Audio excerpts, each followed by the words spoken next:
Hola, bienvenidos al día 81 del reto 366 del 2024. El devocional de hoy se llama ¿Cómo resistir la tentación?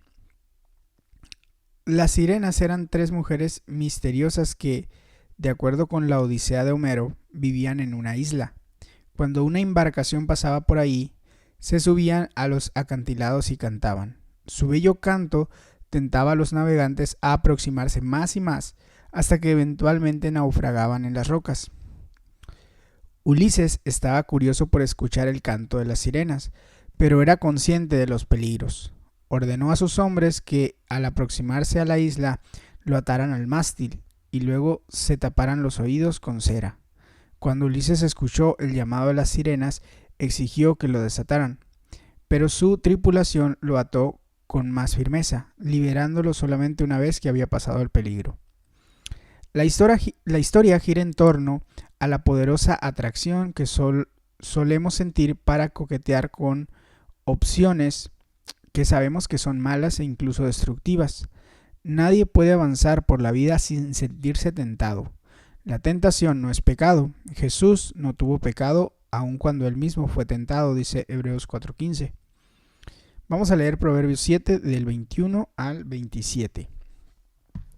Dice así: con palabras persuasivas lo convenció, con halagos de sus labios lo sedujo, y él enseguida fue tras ella, como el buey que va camino al matadero, como el ciervo que cae en la trampa, hasta que una flecha le abre las entrañas, como el ave que se lanza contra la red, sin saber que en ello le va la vida.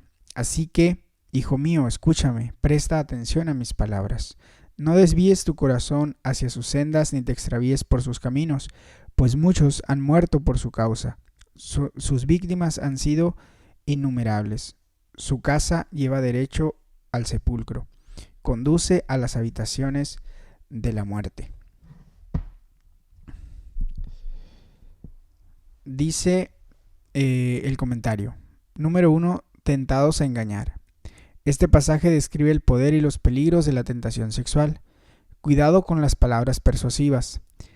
Ten cuidado con lo que escuchas y lees. Con palabras persuasivas lo convenció, con lisonjas de sus labios lo sedujo. Evita las acciones insensatas. Los pensamientos y las palabras conducen eventualmente a las acciones. Y él enseguida fue tras ella, sin saber que en ello le va la vida. Controla los pensamientos extraviados. A menudo la tentación comienza en nuestro corazón. No desvíes tu corazón hacia sus sendas, en este caso de la adúltera. Ten presente esta advertencia. Escúchame, presta atención a mis palabras. No desvíes hacia esa mujer tus pensamientos. No te pierdas por ir tras ella. Seguir tal camino lleva derecho al sepulcro. Conduce al reino de la muerte. Señor, no me dejes caer en la tentación, sino líbrame del mal. Guarda mi corazón. Dame discernimiento y guía mis pasos. Lucas 3:23 al 4:13. Dice así: Jesús tenía unos 30 años cuando comenzó su ministerio. Era hijo, según se creía, de José. Esta es la lista de sus antepasados: José, Elí, Matat, Leví, Melquí, Janai, José, Matatías, Amós, Nahum, Esli, Nagai, Maat, Matatías, Semeí, José, Yodá, Johanán, Reza, Zorobabel, Salatiel, Nerí, Melquí, Adí, Cosán, Elmadán, Josué, Eliezer, Jorín, Matat, Leví, Simeón, Judá, José, Jonán, Eliakim, Melea, Mainán, Matata, Natán, David, Isaí, Obed, Boz, Salmón, Naasón, Aminadab, Ram, Jezrón, Fares, Judá, Jacob, Isaac, Abraham, Teraj, Nahor, Serug, Ragaú, Peleg, Eber, Selah, Cainán, Arfaxad, Sem, Noé, Lamec, Matusalén, Enoc, Jared, Malalel, Cainán, Enos, Set, Adán y Dios. Jesús, lleno del Espíritu Santo, dice Lucas 4, volvió del Jordán y fue llevado por el Espíritu al desierto. Allí estuvo 40 días y fue tentado por el diablo. No comió nada durante esos días, pasados los cuales tuvo hambre. Si eres el Hijo de Dios, propuso el diablo, ordénale a esta piedra que se convierta en pan. Jesús respondió, escrito está, no solo de pan vive el hombre, sino de toda palabra que sale de la boca de Dios. Citando Deuteronomio 8:3. Entonces el diablo lo llevó a un lugar alto y le mostró en un instante todos los reinos del mundo. Sobre esos reinos y todo su esplendor le dijo, te daré la autoridad porque a mí me ha sido entregada y puedo dársela a quien yo quiera. Así que si me adoras, todo será tuyo. Jesús contestó, escrito está, adora al Señor tu Dios y sírvele solamente a Él. Luego el diablo lo llevó a Jerusalén e hizo que se pusiera de pie sobre la parte más alta del templo y le dijo, si eres el Hijo de Dios, tírate abajo desde aquí. Pues escrito está, ordenará que sus ángeles te protejan con sumo cuidado. En sus manos te sostendrán para que no tropiecen con piedra alguna. Está dicho, no pongas a prueba al Señor tu Dios, respondió Jesús. Así que el diablo, habiendo agotado todo recurso de tentación, lo dejó hasta otra oportunidad. Dice, tentados por el control. Dios permite la tentación en tu vida. Al pasar por estas pruebas, tu fe se fortalece. Jesús sabe todo con respecto a la tentación. Fue tentado durante 40 días. Aunque era el diablo quien presentó la tentación, fue Dios quien permitió que ocurriera. Jesús fue llevado por el Espíritu al desierto. Este periodo de tentación llegó a continuación de la poderosa experiencia del Espíritu Santo que tuvo Jesús en su bautismo. Esta secuencia de acontecimientos es común, lo que explica la razón por la que solemos advertir a quienes participan en Alfa que probablemente experimenten un incremento en las tentaciones luego de la jornada de fin de semana, donde nos enfocamos en la obra y la experiencia del Espíritu Santo. Lucas enfatiza la identidad de Jesús como Hijo de Dios, pero las tentaciones que Jesús enfrentó suelen ser similares a las que nosotros enfrentamos. Todas estas tentaciones giran en torno al control de nuestros apetitos, control de nuestras ambiciones y control de nuestra vida. El diablo quiere controlar tu vida. En contraste, Dios quiere que conozcas la libertad que proviene de ser guiado por el Espíritu Santo. Gratificación instantánea. El diablo apela al apetito físico de Jesús y le ofrece gratificación instantánea. Jesús responde, no solo de pan vive el hombre. A la larga, la gratificación instantánea lleva a la desilusión, el vacío y la desesperación. Escuchar a Dios y desarrollar una relación con Él lleva a tener satisfacción espiritual profunda, gozo y propósito. Ambición egoísta. En un instante el diablo le mostró a Jesús todos los reinos del mundo. Sobre estos reinos y todo su esplendor te daré la autoridad. Así que si me adoras, todo será tuyo. Es muy poderosa la tentación de acumular cosas para nosotros mismos. La prosperidad material puede conducir a la autoridad y el esplendor en esta vida, pero el peligro es que la seguridad financiera se vuelva nuestra ambición y depositemos nuestra confianza en las riquezas y no en Dios. Jesús respondió a esta tentación diciendo, está escrito, adora al Señor tu Dios y sírvele solamente a Él. En última instancia, solo hay una cosa que puede ser totalmente segura y es nuestra relación con Dios. Esta debe ser nuestra ambición principal. Poder presuntuoso. El diablo lleva a Jesús al punto más alto en el templo diciendo, si eres el Hijo de Dios, tírate de aquí. Luego cita la Biblia, fuera de contexto desde luego. Jesús responde a este versículo con la escritura. También está escrito, no pongas a prueba al Señor tu Dios. Eres llamado a tener una vida de obediencia y servicio a Dios. Jesús realizó milagros sorprendentes durante su ministerio. Al obrar de ese modo, no obstante, obedecía a Dios y seguía la dirección del Espíritu Santo. Eso es muy distinto al hecho de probar a Dios y luego pedirle que nos respalde. En lugar de acudir a Él con tus propios planes y pedir que los bendiga, procura primero conocer los planes de Dios y obedecer su llamado. Jesús enfrentó los planes del diablo y sus tentaciones con la palabra de Dios. Repetidamente le dijo, está escrito, y luego citó textos de la Escritura que respondían directamente a las mentiras y las tentaciones del diablo.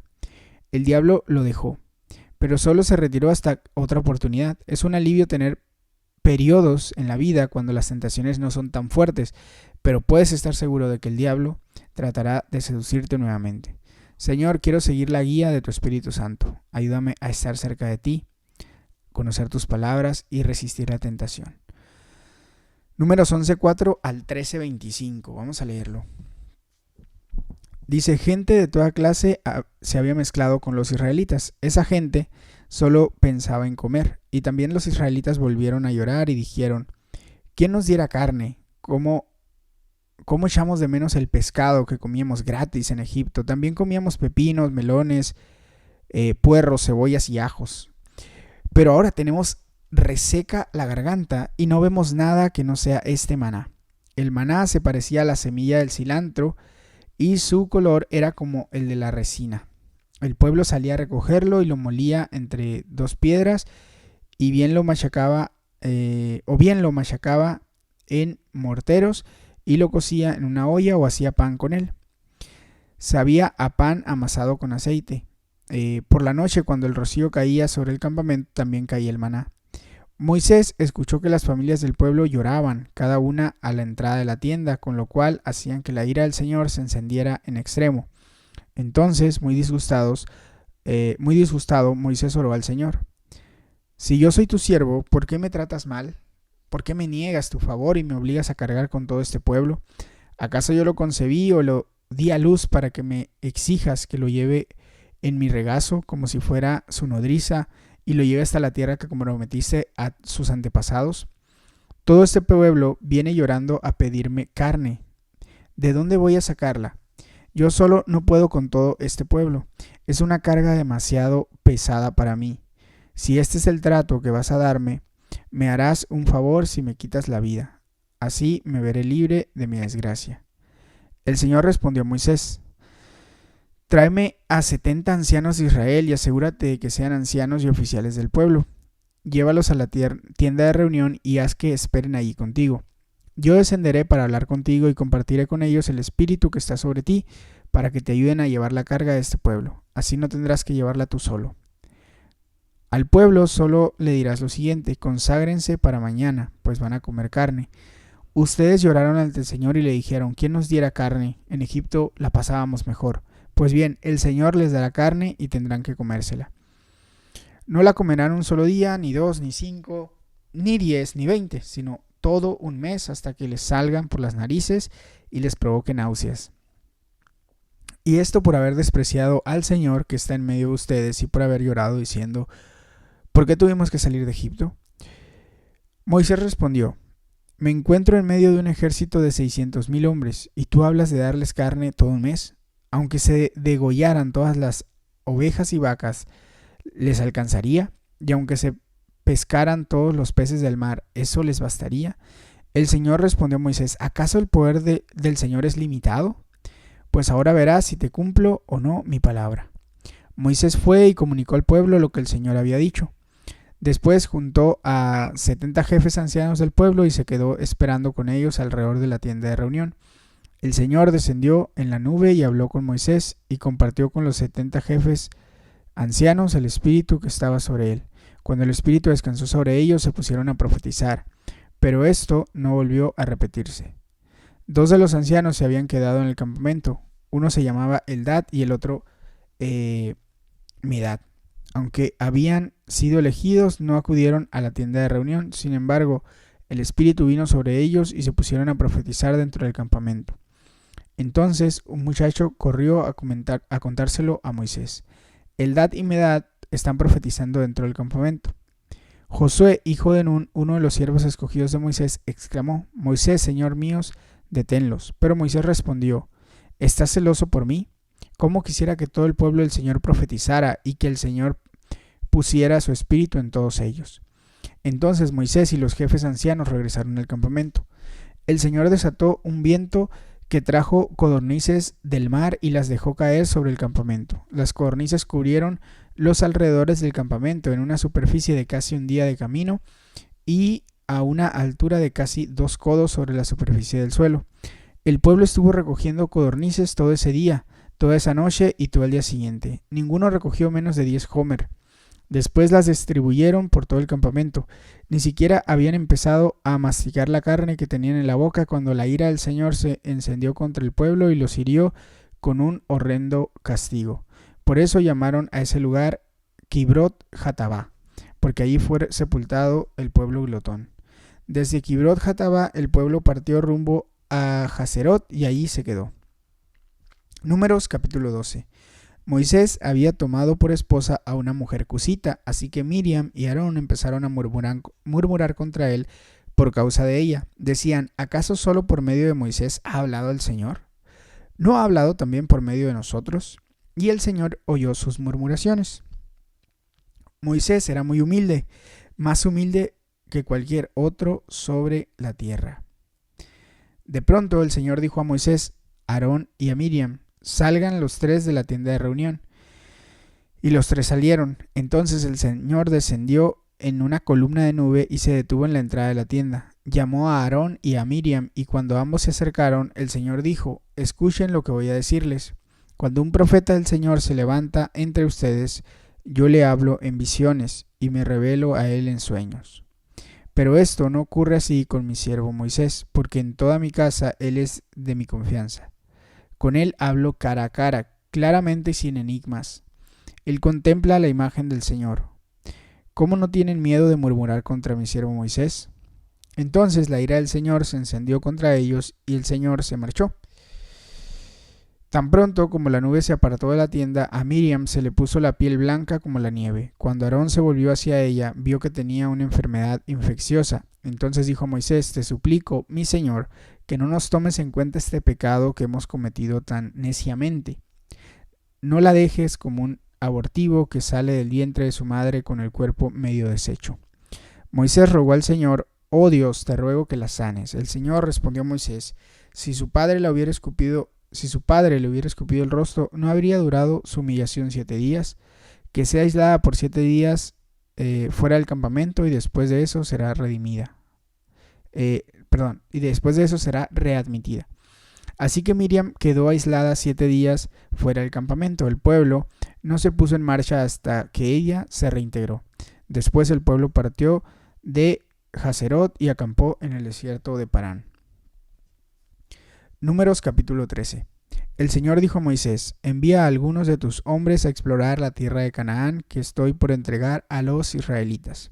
De cada tribu enviarás a un líder que la represente. De acuerdo con la orden del Señor, Moisés los envió desde el desierto de Parán. Todos ellos eran jefes de Israel. Esos son los nombres: Samuá, hijo de Zacur, de la tribu de Rubén; Safat, hijo de Orí, de la tribu de Simeón; Caleb, hijo de Jefoné, de la tribu de Judá; Igal, hijo de José, de la tribu de Isaacar; Oseas, hijo de Nun, de la tribu de Efraín; Palti, hijo de Rafú, de la tribu de Benjamín; Gadiel, hijo de Sodí, de la tribu de Zabulón; Gadí, hijo de Susi, de la tribu de Manasés, una de las tribus de José; Amiel, hijo de Gemalí, de la tribu de Dan; Setur, hijo de Micael, de la tribu de Aser; Nahbi, hijo de Babsi, de la tribu de Neftalí; Jehuel, hijo de Maquí, de la tribu de Gad. Estos son los nombres de los líderes que Moisés envió a explorar la tierra. A Oseas, hijo de Nun, Moisés le cambió el nombre y le puso Josué. Cuando Moisés los envió a explorar la tierra de Canaán, les dijo, suban por el Negev hasta llegar a la montaña, exploren el país y fíjense cómo son sus habitantes, si son fuertes o débiles, muchos o pocos. Averigüen si la tierra en que viven es buena o mala, y si sus ciudades son abiertas o amuralladas. Examinen el terreno y vean si es fértil o estéril, y si tienen árboles o no. Adelante, traigan algunos frutos del país. Esa era la temporada en que maduran las primeras uvas. Los 12 hombres se fueron y exploraron la tierra, desde el desierto de Sin hasta Rehob, cerca de Lebo Hamat. Subieron por el Negev y llegaron a Hebrón, donde vivían Ahimán, Sesai y Talmai, descendientes de Anac. Hebrón había sido fundada 7 años antes que la ciudad egipcia de Zoán.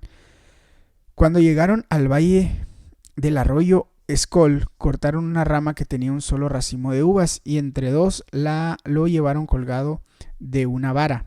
También cortaron granadas e higos. Por el racimo que estos israelitas cortaron, a ese lugar se le llamó el Valle de Escol. Al cabo de 40 días, los 12 hombres regresaron de explorar aquella tierra. Muy bien, dice el comentario de esta parte. Tentados a comparar. Así como Jesús fue tentado en el desierto, el pueblo de Dios fue tentado durante sus años en el desierto. Los ejemplos de este pasaje fueron escritos como advertencias para nosotros. Descontento. Dios les había suplido alimento, pero ansiaban otra comida. En lugar de agradecer a Dios por su provisión milagrosa, dijeron: ¿quién nos diera carne? Se la pasaban lloriqueando y quejándose. Fueron tentados a hacer comparaciones con la vida anterior en Egipto y volver a donde habían salido. Es fácil caer en esta trampa, siempre hay algo por lo cual quejarse. No obstante, si tenemos ojos para verlo, podemos vislumbrar que estamos continuamente rodeados por la bondad, la misericordia, el perdón, el amor y la gracia de Dios. Celos. En Miriam y Aarón vemos un ejemplo de celos cuando preguntaron: ¿acaso no ha hablado el Señor con otro que no sea Moisés? ¿No nos ha hablado también a nosotros? Cuando Josué se enojó con otros que profetizaban en el campamento, Moisés preguntó: ¿estás celoso por mí? El contexto aquí es el liderazgo y los dones espirituales. La estructura del liderazgo de Moisés incluía un grupo de 3 en el centro: Aarón, Miriam y Josué. Luego estaban los 12 líderes de las tribus de Israel, después los 70 líderes y oficiales. Es muy similar al círculo cercano de Jesús de 3, luego 12 y luego 72 restantes. Cuando el Espíritu Santo descendió en los 70 de Moisés, se pusieron a profetizar. Al igual que Moisés, trata de evitar la tentación de comparar y estar celoso cuando ves que Dios usa a otras personas de manera poderosa. Debemos evitarlo. Moisés reconocía que necesitaba toda la ayuda que pudiera obtener. Respondió: ¿cómo quisiera que todo el pueblo del Señor profetizara y que el Señor pusiera su espíritu en todos ellos? No sentía que fuera el único que podía ser usado por Dios. El Señor había dicho: yo descenderé para hablar contigo y compartiré con ellos el espíritu que está sobre ti, para que te ayuden a llevar la carga que te significa este pueblo. Así no tendrás que llevarla tú solo. Orgullo. Los celos vienen de compararnos con los demás y pensar que somos menos favorecidos. El orgullo procede de pensar demasiado acerca de nosotros, comparándonos con otros y pensando que somos mejores. Moisés también resintió la tentación del orgullo. Es la mayor barrera entre Dios y los seres humanos. Dios ama al humilde. Como dijo un autor, la verdadera humildad no es que pensemos menos de nosotros mismos, sino que pensemos menos en nosotros mismos. A propósito, Moisés era muy humilde, más humilde que cualquier otro sobre la tierra. Quizá esa es la razón por la que Dios usó a Moisés de una forma tan poderosa. Moisés era humilde, fiel, compasivo y perdonador. Todo esto procedía de la relación muy cercana que tenía con Dios, en la que Dios le hablaba íntimamente en persona. Señor, ayúdame a resistir las tentaciones del descontento, de los celos y del orgullo. Ayúdame a ser confiable, fiel y humilde. Pipa añade sobre Números 11 del 4 al 6. Tengo cierta simpatía por los israelitas. Comer maná cada día durante 40 años suena un poco aburrido. Yo tengo una constitución física muy delicada, de manera que suelo ser algo quisquillosa con la comida. Estoy segura de que el maná era delicioso y muy bueno. Cuando uno tiene hambre, la mayoría de las cosas saben bien. Muy bien, hasta aquí llega la lectura del día de hoy. Recuerda que puedes tomar un tiempo para meditar en la palabra que hemos leído, para orar de manera personal y te animo a mantener la constancia en este devocional. Recuerda que nuestra vida espiritual debe ser una prioridad. Un abrazo y que Dios te bendiga.